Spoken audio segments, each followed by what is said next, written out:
« 31 décembre, demain lundi, dernier jour de 2012, les derniers préparatifs vont bon train pour les fêtards. La veille de la Saint-Sylvestre, c'est bien le poulet dont le prix a pris l'ascenseur. Peut-être une arme qui va tuer le paludisme, une maladie qui tue chaque année des centaines de milliers de personnes. L'espoir vient du côté du Gabon où des chercheurs viennent de mettre au point un vaccin, des tests concluants, dit-on là-bas. Le cheval qui gagne n'a pas été changé. Premier l'année dernière à Laconie, champion sortant succède à lui-même à la 71e édition du Grand Prix de la Nation couru cet après-midi à l'hippodrome de Bamako. Voilà pour les titres de cette édition, mesdames et messieurs. Bonsoir, bienvenue. Tout d'abord, ce communiqué de presse qui nous arrive du président du comité militaire de suivi de la réforme des forces de défense et de sécurité, le capitaine Amadou Ayassanogo, qui déclare avoir appris par voie de presse qu'il a empêché l'ancien Premier ministre de voyager. Par la présente, il apporte un démenti à ces allégations et il tient à préciser son souci pour le respect de la légalité et conformément à l'accord cadre ne s'implique pas dans la gestion quotidienne des affaires de l'État. Le comité militaire de suivi de la réforme des forces de défense et de sécurité demande donc son implication dans une quelconque mesure, que ce soit dans le cadre de la gestion de l'État. La mission du comité militaire de suivi de la réforme des forces de défense et de sécurité est de rendre opérationnelle notre armée, une tâche à laquelle il s'attelle pour la reconquête de l'intégrité du territoire, de mettre en place une armée réformée et républicaine au service du peuple malien. Dernier virage avant le 31 décembre 2012, les derniers préparatifs vont bon train. Et chez nous ici au Mali, pour les fêtards, ce n'est ni le caviar ou le saumon qui font la base de ce repas de fête. Plutôt, la vedette pour la Saint-Sylvestre s'appelle le poulet, servi, grillé, poêlé ou braisé. Il fait partie de tous les menus. Voilà pourquoi son prix ces derniers jours a pris l'ascenseur. Il varie entre 3 000 et 5 000 francs CFA. Notre équipe de reportage est allée faire un tour en ville. Un reportage de Tchemoko Konaté.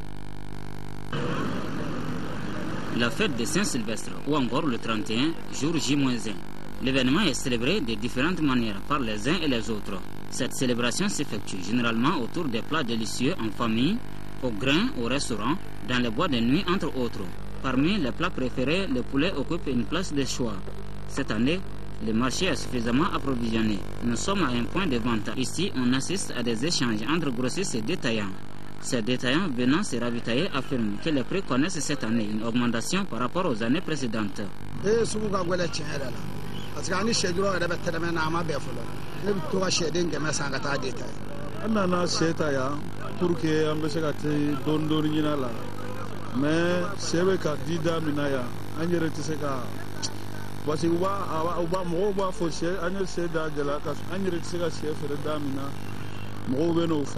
Parce que le poulet aujourd'hui, vraiment, c'est pas facile. C'est un peu cher. Parce que celui qui vient avec le poulet là, c'est trop cher. Aujourd'hui, il demande à 3 000, 3 500. Nous, on veut vendre ça à 3 500, mais c'est pas possible en tout moment.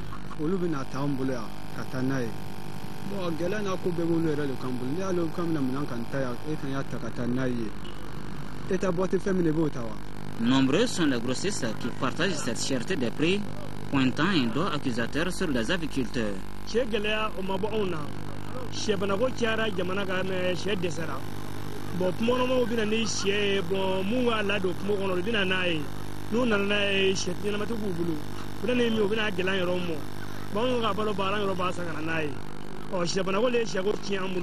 Au niveau des points de vente que notre équipe de reportage a sillonné, l'affluence était perceptible, mais les achats étaient rares.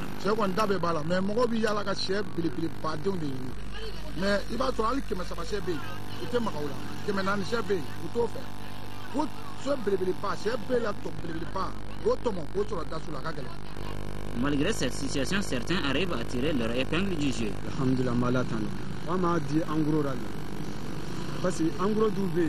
On veut en gros que maintenant, double en gros que maintenant bidou. Bodu erebe en gros que meduru. Mais chez me en gros kata se que me woro fanama, o show fanamancha shorati. Au cours de cette enquête, nous avons rencontré des vendeurs occasionnels de poulets installés à quelques encablures de l'entrée de la gare routière de Sogoninko. Mais à Soukasma, à Sauboya, il a fait Gelami Ben, on est Dobanga Sana, Minakusave. Nebi chef Songa, Mako Nale Kone, ou étranger, en Loudou. Nemi Fire, Absede Mwandouma. Si l'émulation du mouton à la fête de Tabaski est un devoir religieux, celle du poulet n'en est pas à la Saint-Sylvestre. Bonne fête de fin d'année à toutes et à tous.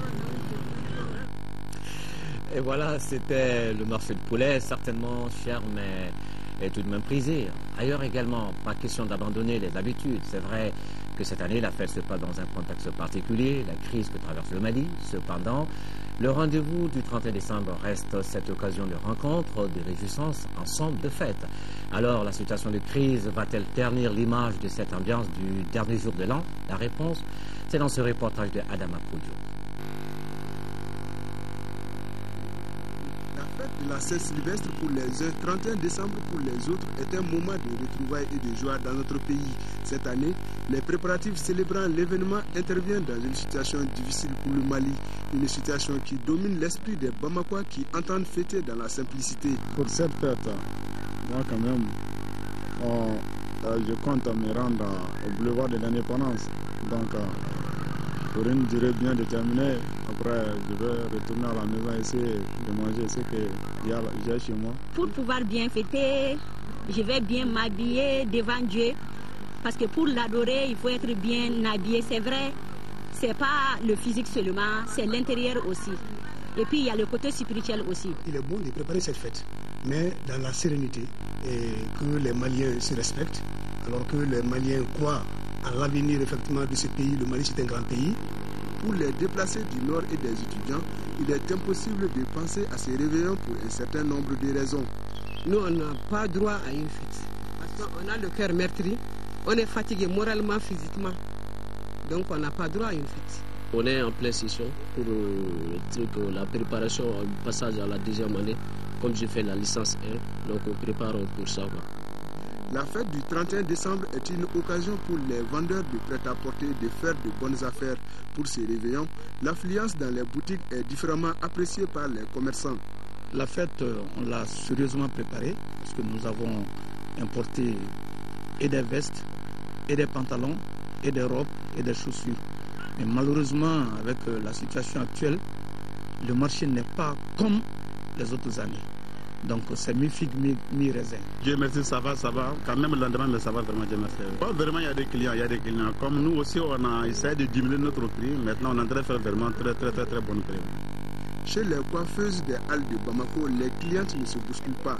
Toutefois, ces coiffeuses espèrent une affluence des dernières heures. On ne comprend rien, mais ce que je suis, ça ne va pas. Parce que si c'est l'année passée, actuellement, on travaille depuis matin. Mais depuis hier, là, ça ne donne pas. Donc là, on ne sait même pas ce qui se passe quand même. Cette année-là, il n'y a pas eu trop de marché comme ça. Parce que les temps sont durs et la crise, tout ça là. Donc, il y a d'autres même qui sont assis là, même, il n'y a même pas marché, ils n'ont pas de clients. La fête, c'est aussi une restauration. Dans les restaurants visités par notre équipe, le menu de fête reste le même que les autres années. Une information donnée par les maîtres des lieux. Bonne fête et prudence. Sénégal, le pays a également la tête dans la fête de fin d'année de Nouvel An. À Dakar, les autorités ont voulu donner un look attrayant à la capitale, un lifting qui a son coût, 600 millions de francs CFA, déboursés pour embellir la presqu'île, trop selon certains citoyens qui pensent que les priorités sont ailleurs. Alors, bonjour la polémique qui enfle là-bas. Guirlandes, jeux de lumière et autres décorations sont visibles sur les principales artères de la capitale sénégalaise, décorées à l'occasion des fêtes de fin d'année. Le montant de l'opération est de 600 millions de francs CFA, dont 400 millions des sponsors et 200 millions provenant des ressources internes de la mairie qui en est l'initiatrice. Des jeunes rencontrés dans les rues de la capitale donnent leur avis sur cet investissement. Les décorations ne sont pas mal du tout, mais l'argent investi est trop. C'est trop. Nous sommes préoccupés par les coûts des denrées de première nécessité et non pas par des lumières. C'est vrai, nous voulons une jolie vie, mais le plus important reste les moyens de subsistance. Dans la même lancée, le président de l'Association sénégalaise de défense des consommateurs, à travers une lettre ouverte au maire de Dakar, s'indigne du coût élevé de l'opération. Vous allez dans n'importe quel centre de santé ou d'hôpital, parfois pour 2000 francs ou 5000 francs, les gens ne peuvent pas acheter leurs ordonnances.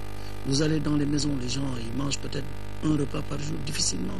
Je pense que la solidarité et même la responsabilité ne doit pas permettre ce gâchis devant la détresse de ces populations-là. La mairie, c'est un ensemble de domaines de compétences. Et aujourd'hui, dans tous ces domaines de compétences, nous sommes en train de tout faire pour que la mairie puisse juger véritablement sa partition. Et je pense que c'est comme ça qu'il faut le comprendre. Le développement, il est global. Malgré les critiques, la mairie de Dakar maintient son programme. Il est d'ailleurs prévu un grand feu d'artifice lancé depuis l'océan le 31 décembre 2012 à minuit. Voilà, il y a la polémique là-bas, mais Dakar reste quand même une ville très belle pour cette fête de fin d'année et de Nouvel An. Tous les ans, il tue des centaines de milliers de personnes dans le monde. Peut-être que très prochainement sortira une arme qui le tuera lui aussi. Nous parlons du paludisme, qui constitue une des principales causes de mortalité au Gabon, avec un taux d'hospitalisation de près de 70%. Et c'est justement de ce pays que nous arrive cet espoir avec des chercheurs qui sont en train de réaliser des tests de phase 3 d'un vaccin et qu'ils ont mis au point pour lutter contre le paludisme. C'est sur les rives du fleuve Ogoué, dans la ville gabonaise de Lambaréné, que le docteur Albert Schweitzer, prix Nobel de la paix, est venu poser ses valises en 1913. Le médecin français y est décédé en 1965. Mais l'hôpital qu'il a fondé il y a une centaine d'années fait toujours la fierté des Gabonais. Il a laissé une œuvre au Gabon, à Lambaréné. Voilà, je pense que vous connaissez bien l'hôpital du docteur Albert Schweitzer. Dans ce village hôpital, bientôt centenaire, des chercheurs s'activent pour mettre au point un vaccin contre le paludisme. La maladie tue chaque année environ 650 000 personnes, surtout en Afrique. Personnel gabonais, allemand ou encore américain en blouse blanche s'affaire autour de gros tubes à essai remplis de plasma qu'il faut agiter régulièrement. C'est le vaccin contre le paludisme le plus avancé à l'heure actuelle. 56% des enfants seront protégés contre le paludisme s'ils sont vaccinés.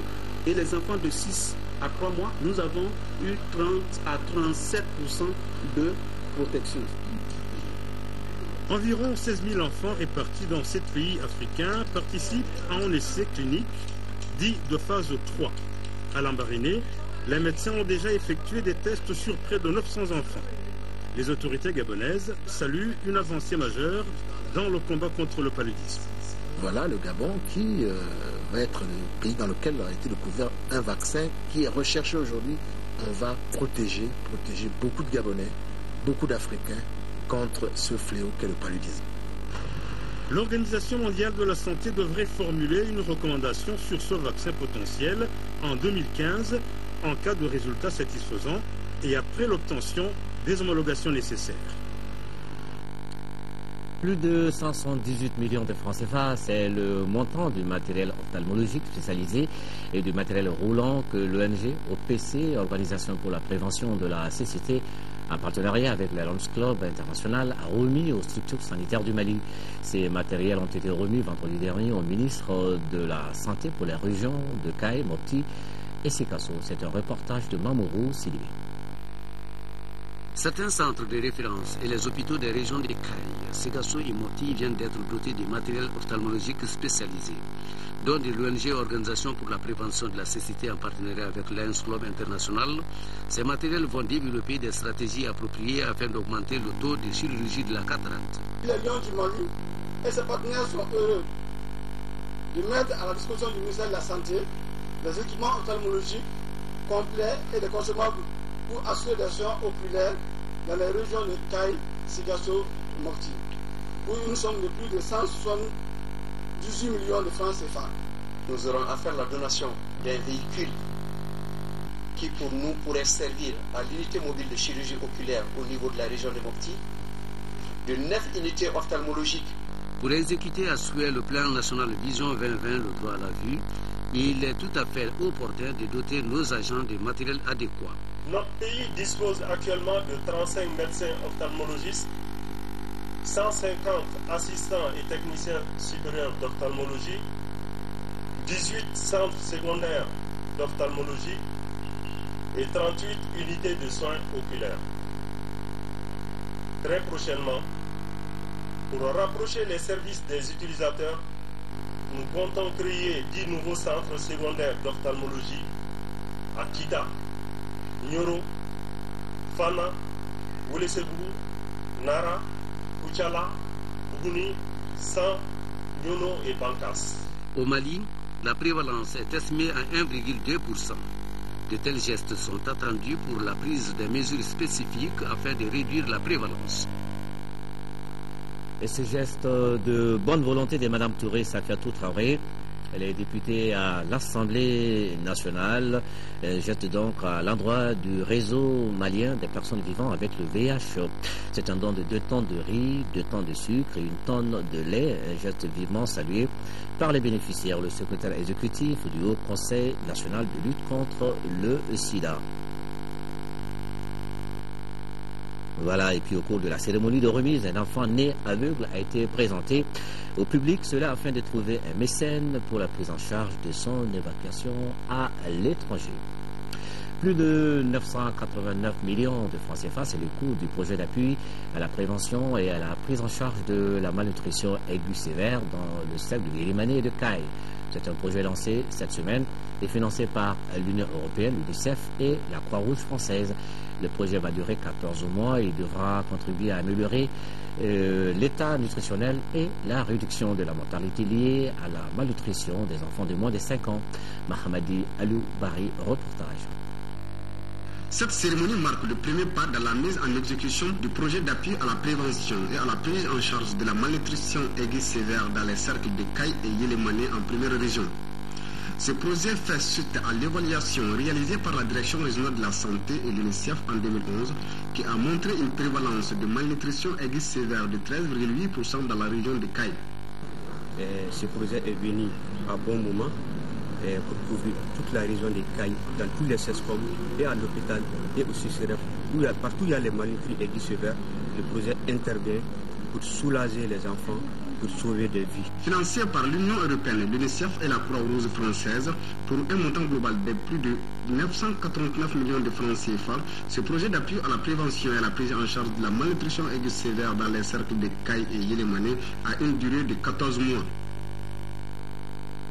Les tracasseries liées à la référence évaluation sont désormais de mauvais souvenirs dans la commune de Boadier, dans le cercle de Baroueli. Le CESCOM de la dite commune vient d'être doté d'une ambulance médicalisée offerte par un ressortissant du terroir. La cérémonie de remise des clés a eu lieu, c'était hier, dans l'enceinte du centre de santé de nos envois spéciaux, Nando Dambélé, Adama Djakité. Le don est du docteur Abdoulaye Sako, un fils du terroir basé à Ouagadougou au Burkina Faso, un énième geste du donateur à l'endroit de sa communauté. Aujourd'hui, il se comporte comme un digne fils de toute la commune. Et c'est à ce titre qu'il a envisagé, à l'initiative d'un de nos aînés résidant à Bobo, donc il a pris l'initiative de payer un véhicule initialement pour servir de corbillard, mais compte tenu de l'importance d'une ambulance dans notre commune par rapport à un corbillard, on a été obligé de modifier le projet. L'acquisition de cette ambulance a enlevé une grosse épine du pied des populations qui manquent de mots précis pour remercier les généreux donateurs. Nous avons accueilli avec bonheur cette ambulance qui nous a été offerte par le docteur Sako, un ressortissant de la commune de Boadier. Nous avions énormément de problèmes d'évacuation entre nos villages et le centre de santé de référence. Chez les femmes, la joie est encore plus grande. Remettant les clés au maire de Boadier, Mamadou Nimaga Dibaïni, président des ressortissants de Boadier, en a appelé à toute la population pour une gestion efficace de l'ambulance. Rappelons que celle-ci a coûté un peu plus de 20 millions de nos francs. Capitalisation de l'approche soins essentiels au niveau communautaire SEC. Nos envois spéciaux étaient jeudi dernier dans le SEC de Massina où ils ont rencontré un agent de santé communautaire qui a contribué à augmenter les recettes du SESCOM dont il relève. Il s'agit de l'ASC de Soum-Bamana.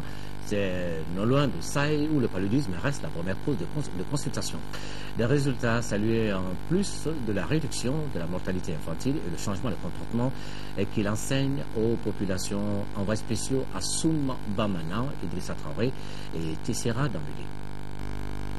Dans le cercle de Massina, le village de Soum-Bamana et son agent de santé communautaire sont à 15 km du SESCOM dont il relève celui de Saï. Ici, Yaya Togoula, l'ASC n'a pas de problème. Nourri par le chef de village, son logement et son site de consultation sont dans la même cour. Pendant l'année 2012, à son compte, 531 consultations qui lui ont permis de faire face aux principales maladies de l'enfant. Depuis mon arrivée jusqu'à aujourd'hui, j'ai consulté 531 enfants. Il s'agit des cas de paludisme simple, de diarrhée simple, d'infection respiratoire aiguë et de malnutrition. Mais il y a plus de cas de paludisme. Le SESCOM de Saï qui le fournit en intrant type CTA, solution de réhydratation orale, zinc et antibiotiques, apprécie le travail abattu ici. Depuis son installation jusqu'à maintenant, vraiment il a beaucoup contribué en matière d'amélioration des services de santé. Le taux de décès infantile a beaucoup diminué. Et il donne aussi des conseils en matière de santé pour que les gens puissent changer de comportement. Le recouvrement coût a augmenté et les recettes par rapport aux médicaments ont aussi augmenté. L'année de consultation aura fait gagner au SESCOM de Saï plus de 250 000 francs CFA. Et les villageois entendent garder jalousement celui qui est venu leur enlever une épine du pied, à savoir les longues distances et la mortalité infantile. Ici, l'agent de santé ne s'inquiète pas pour une possible rupture du contrat en cas de retrait du principal partenaire. Je sais qu'ils feront tout pour me garder, nous a-t-il confié. Cérémonie de clôture vendredi dernier de la session de formation des escadrons de la Légion de gendarmerie de Caille. Un événement marqué par les exercices de maintien d'ordre, d'intervention professionnelle et de remise de matériel. La formation a duré 2 semaines et elle visait le renforcement des capacités opérationnelles des escadrons de Caille, Noro, Manantali et Kenyeba. Correspondance Kansoutou Kanouté. Cette formation avait pour objectif de renforcer les capacités opérationnelles des 4 escadrons de la Légion de gendarmerie de Caille pour leur permettre de mieux assurer leur mission régalienne de protection des personnes et de leurs biens dans le respect des droits de l'homme. Durant 15 jours, avec la grande expertise d'une équipe du Centre national d'entraînement des forces de sécurité de la Gendarmerie nationale du Mali, 83 éléments ont été formés aux techniques de maintien et de rétablissement de l'ordre public, aux techniques d'intervention. C'est dans la paix qu'on prépare la guerre. C'est ainsi que la Direction générale de la Gendarmerie nationale, dans le souci de la préservation de la paix, a initié un plan de formation et de recyclage des escadrons, unités chargées du maintien et du rétablissement de l'ordre. C'est le lycée Boubousso qui a servi de cadre pour abriter les démonstrations et les parades des militaires basées sur le maintien d'ordre et une intervention professionnelle pilotée par les capitaines Daouda Fofana et Mohamed Samake Timaou. Ces démonstrations qui ont prouvé à tous le professionnalisme des formateurs ont émerveillé le public. Nous sommes tous conscients que notre pays traverse des moments extrêmement difficiles.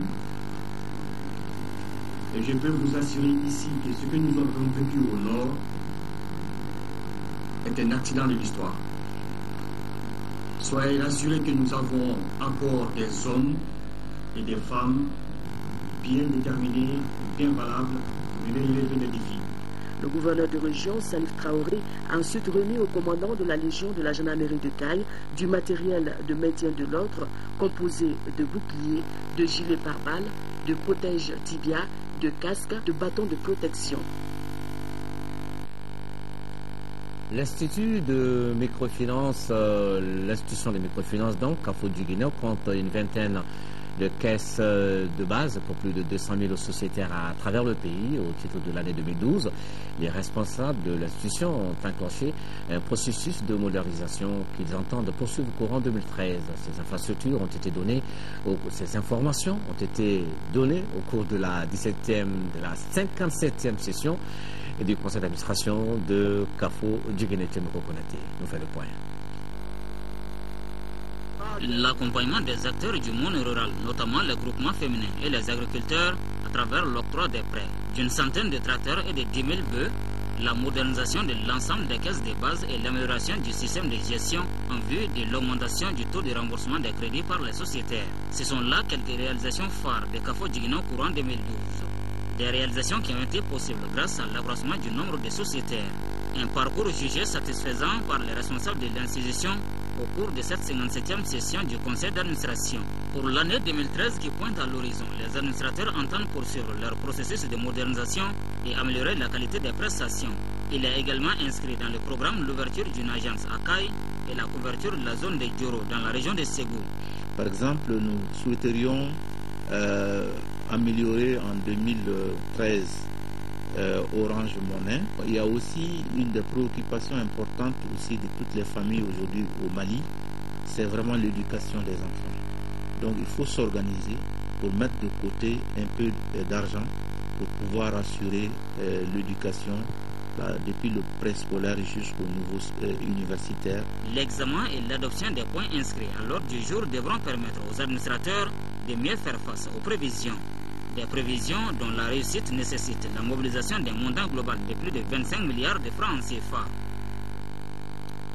Indemnisation des victimes de spéculation foncière, c'est le défi que veut relever le maire de la commune 4 de Bamako. De 1996 à nos jours, plus de 9000 personnes sont victimes de la pratique dans la commune. Devant la délicatesse de la problématique de la gestion domaniale et foncière, la question était au centre de la session extraordinaire de la mairie. Les autorités communales là-bas comptent mettre ces victimes dans leurs droits d'ici la fin de l'année 2013. Moussa Mara est le maire de la commune 4 et nous l'écoutons au micro de Moussa Fane. Le foncier aujourd'hui est le sujet de préoccupation majeure des citadins, notamment à Bamako. Et en ce qui concerne les mairies, c'est le sujet de récrimination numéro 1 des populations contre les maires et contre les mairies. On est arrivé avec deux préoccupations essentielles. Première préoccupation, faire en sorte que tous ceux qui ont été spoliés les années précédentes puissent être remis dans leurs droits et que nos places publiques qui n'ont pas encore été touchées puissent être préservées.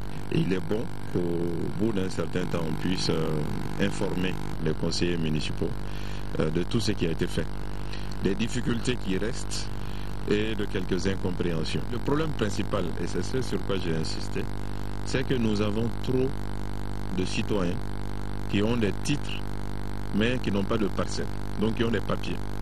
Mais ces papiers sont légaux. C'est des documents administratifs délivrés par l'autorité. Donc nous sommes en train de travailler pour que ces citoyens-là, qui sont pour notre commune seulement, au nombre de 9300 et qui n'ont pas de terrain, que nous travaillons à ce que ces personnes puissent bénéficier de parcelles, pas à Bamako, puisque Bamako est saturé, il n'y a plus de place à Bamako, mais qu'on puisse avoir dans le cercle de Kati, avec la bienveillance des autorités du cercle de Kati de la région de Kouloukoro et du gouvernement, qu'on puisse avoir des zones de recasement pour pouvoir compenser ces personnes. Les réseaux des femmes membres d'Amnesty International renforcent les capacités de leurs militantes dans un forum ouvert ici à Bamako. En toile de fond des travaux, les informations générales sur l'organisation, les stratégies de croissance, la participation des femmes à l'Assemblée générale prévue en 2013. Participent à ce forum une quarantaine de femmes venues de différentes régions du pays. Aguissa. La promotion des droits humains constitue le premier acte du développement socio-économique. Cette mission première d'Amnesty International passe sans nul doute par l'information et la mobilisation des militants. C'est dans ce but que Amnesty International Mali organise ces forums. Nous avons des objectifs. Premièrement, faire une stratégie, comment faire une stratégie de croissance sur le militantisme, etc. Et deuxièmement, mettre les femmes au même niveau d'information. que toutes les femmes puissent connaître ce que c'est qu'Amnesty, comment est venue Amnesty et vraiment savoir bien militer et avoir une autonomie. La mission d'Amnesty, c'est celle d'un monde où tous les citoyens peuvent se faire prévaloir dans la Déclaration universelle des droits de l'homme. Les participantes, membres des réseaux des femmes affiliées à Amnesty International Mali, seront éclairées sur plusieurs concepts. Il s'agit entre autres du militantisme, le réseau et son organisation, la participation active. Les femmes seront également édifiées sur les stratégies de mobilisation des membres et des fonds. La maîtrise de ces outils permettra à l'organisation de relever les défis de 2013, à savoir la meilleure participation des femmes aux activités et la défense de l'équité du genre. L'Union des sociétés coopératives de construction immobilière du Mali a organisé hier dans ses locaux au Badiala 1 une assemblée générale à l'ordre du jour des questions sur le devenir des coopératives d'habitat du Mali. On peut retenir la finalisation du dossier du projet Guana 2. Ce projet qui à son départ en 2006 connaissait de sérieuses difficultés vient justement de connaître une issue heureuse. Abdelrahman Maïga. Il s'agissait à travers cette assemblée générale d'informer les représentants d'une vingtaine de sociétés coopératives d'habitat sur les résultats auxquels l'Union est parvenue dans le cadre de la finalisation du dossier du projet Guana 2.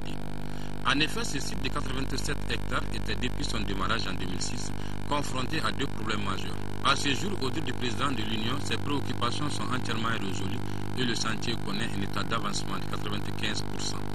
Depuis l'attribution de ces terrains à bâtir, le projet souffrait de beaucoup de difficultés qui ont, entre autres pour nom, des empiètements entre titres fonciers.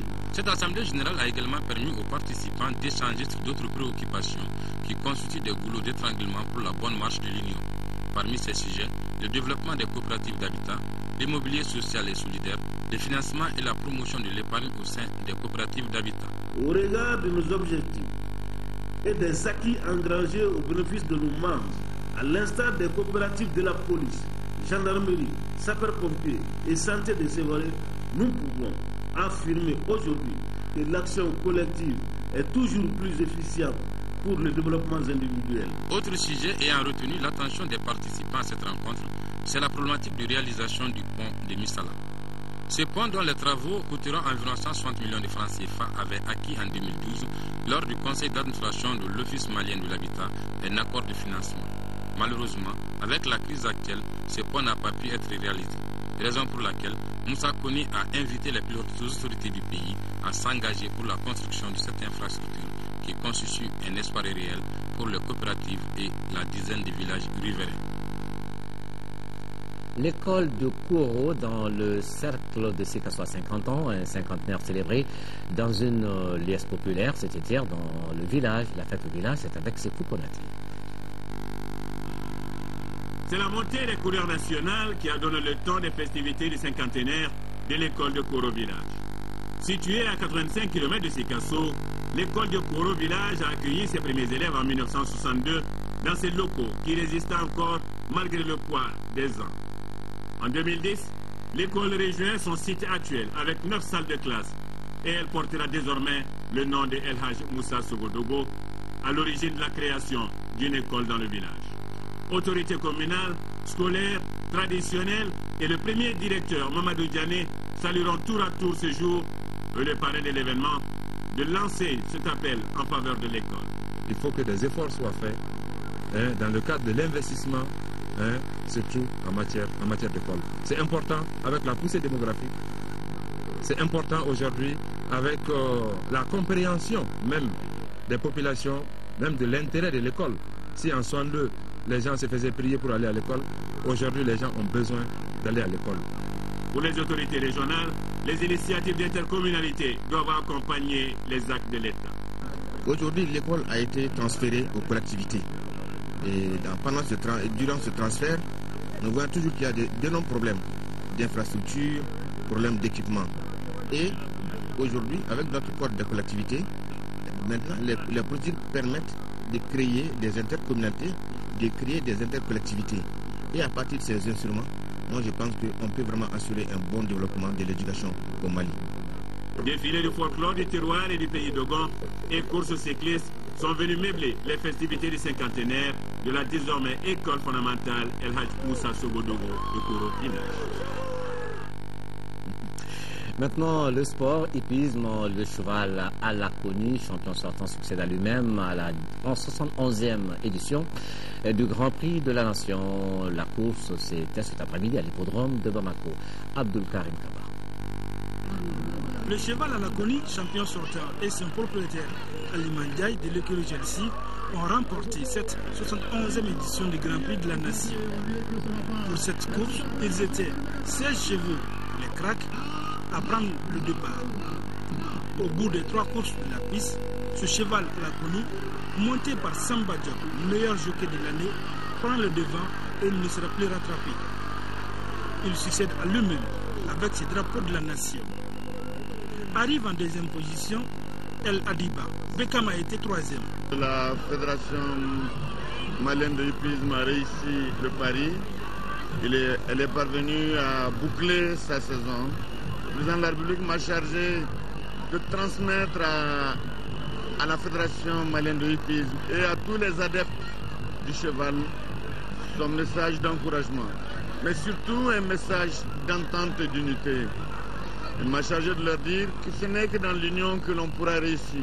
Auparavant, les 2 courses de demi-crack ont vu la victoire de Sadou Kissé de la Ligue de Ségou et de Kalandé du district. Pour cette saison 2011-2012, la Fédération malienne de hippisme a pu organiser 174 courses sur toute l'étendue du territoire. Durant la saison hippique écoulée, les motifs de satisfaction ont été nombreux en dépit d'un contexte particulièrement éprouvant, caractérisé en début d'année par des perturbations exogènes à la Fédération malienne de hippisme et la raréfaction des ressources financières. À toutes nos ligues, je renouvelle mes félicitations ainsi que mes vifs remerciements aux passionnés anonymes des courses hippiques qui font vivre ce noble sport jusqu'aux confins du Mali. Une belle soirée de hippisme dans l'ensemble à l'hippodrome de Bamako et la victoire de Alakoni de l'écurie Chelsea a été fêtée en pompe. La présence du shérif de Niro et la démonstration de lutteurs ont meublé cette édition du Grand Prix de la Nation. Nous voyons maintenant du côté du football, championnat national Ligue 1. La 6e journée s'est poursuivie par 2 rencontres au stade de Modibo Keïta. C'est ainsi que dans le match de promu, l'office du Niger Sport de Ségou s'est imposé 2-1 devant Interclub de Kidal et qui reste toujours à la dernière place. Auparavant, le stade malien de Bamako est venu à bout de la Jeanne d'Arc de Bamako sur le score de 2-0. Al-Jumatina nous fait le point. 5 matchs, 5 victoires. C'est la moisson obtenue par le Stade malien de Bamako en ce début de championnat. La dernière victoire des Blancs de Bamako est contre la GIA lors de cette 6e journée. Pourtant considérée comme la bête noire du stade, la Jeanne d'Arc de Bamako est passée à côté finalement d'un match qu'elle avait pourtant bien commencé. Le Stade malien va douter jusqu'à l'heure du jeu avant de reprendre du poil de la bête. Lamine Diawara, à la conclusion d'un service de Souleymane Dembélé, poignarde à la 30e minute les bleus blancs de la Jeanne d'Arc, qui entre d'ailleurs dans les vestiaires avec ce déficit d'un but. Du retour de la mi-temps, on a l'impression qu'il n'y a qu'une seule équipe sur le terrain, car la GIA est absente. Les pensionnaires de Sotiba, seuls maîtres à bord, déroulent et finissent par se mettre à l'abri.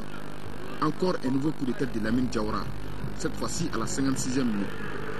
Du coup, le milieu de terrain des Blancs de Bamako marque son 3e but de la tête sur ses 4 réalisations après 6 journées. À l'arrivée, 2-0 pour le Stade malien de Bamako.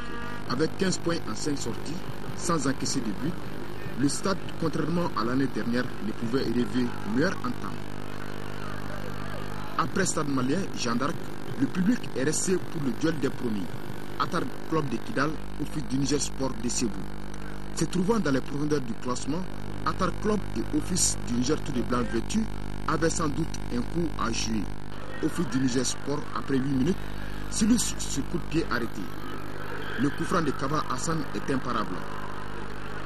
Atar Club va ensuite tenter de réagir, mais c'était sans compter avec l'enthousiasme des blancs de l'Office. qui s'offre un second but à la 28e minute par Amadiba.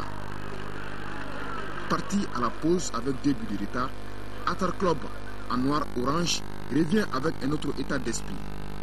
Les Sokouviens ne sont plus désormais maîtres du jeu. La formation de Kidal va alors pousser et réduire le score à la 77e minute par Sori Kouma, au sortir d'un joli slalom dans la défense de l'office. Atar va assiéger les buts Sokouviens, mais sans réussir l'égalisation.